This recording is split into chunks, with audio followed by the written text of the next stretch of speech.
Good morning. Thanks for tuning into the KST Moment of Halacha for the 17th of Tammuz, Thursday, July 9th. Today is a fast day, so I'm sorry to be talking about food here, but the next topic in Kitzur Shulchan Aruch speaks about the accepted custom amongst the Jewish people not to eat meat or drink wine during the 9 days. So from Rosh Chodesh Av, from the beginning of the month of Av, until after Tisha B'Av. We're trying to show that we're mourning the lack of the temple and all the Jewish people being in Israel and all things as they should be.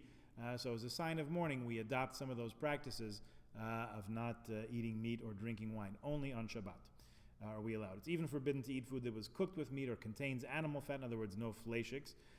Even poultry is forbidden. However, a person who's sensitive to dairy food is allowed to eat chicken, and for a sick person, of course, all restrictions are lifted.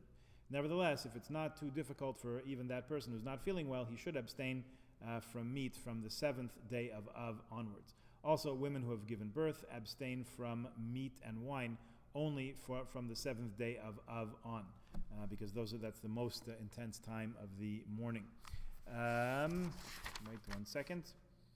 At a meal that's considered a mitzvah, let's say, for example, there's a bris. Please God, we should have only simchas. If there's a pidyon haben, if a baby is born and 30 days later we do the pidyon haben, redeeming the firstborn son, or the siyum of a masechta, the conclusion of a Talmud tractate. It is permitted both to eat meat and to drink wine. Aside from your parents, brothers, sisters, and those involved in the mitzvah, you can invite 10 other friends, but only it says such friends as who, if the meal would have been held at any other time, also would have joined in. So you have to make sure this jives with the Ontario party regulation. Not sure how many you're allowed to have in your house, but the point being that when you're making a sudas mitzvah, when you're making a simcha, even though during this time we restrict, and though certain things come out unavoidably, and we are allowed to invite others to participate, up to and including the point of enjoying the meal that goes with. All these mitzvah meals are permitted even on Erev Tisha B'Av, before noon, before midday, but not later than that.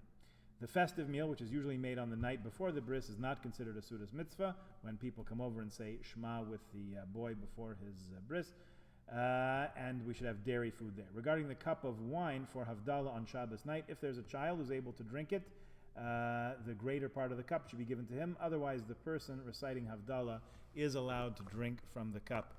After spending a nice Shabbos in Golders Green many years ago, I was very particular to make sure I obtained a nice can or bottle of Guinness to make Havdalah on at the end of Shabbos, at the conclusion of Shabbos Chazon. And then I looked here in some other sources, and sure enough, making Havdalah at the end of Shabbos Chazon, in other words, leading into the week that has Tisha B'Av in it, is the same as making, it's very, very much parallel, rather, to making Kiddush at the beginning of Shabbat. In other words, that cup of wine or grape juice goes together with Shabbat. So since then, I've been back to making Havdalah on wine or grape juice.